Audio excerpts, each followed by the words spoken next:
出席委员93人，主法定人数。现在开会，在进行报告事项之前，先处理108年9月3日朝野党团协商结论，请议事人员宣读。立法院党委员经过本次顺序，仍由招商方式进行，有关咨询期间之顺序及人数，均依例授权议事处办理。在9月20日星期五当日及9月24日至20:30处理临时提案。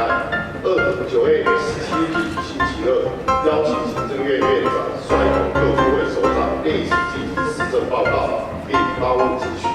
报告后，随即进行政党质询。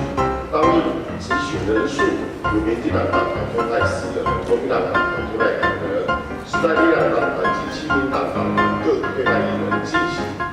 质询顺序依亲民党党团、时代力量党团、国民党党团、民进党党团之顺序，轮流交叉方式进行。有关质询期间之顺序及人数，均依例授权议事处办理。该次会议暂不处理临时提案。3月21日星期五当日及9月24日党团各对派1人进行。会参加党团委员得优先发言。质询顺序依例授权议事处办理。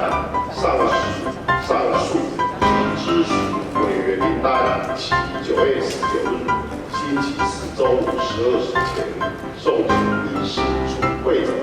议案询导完毕之后提交审查，各党团同意不提出异议。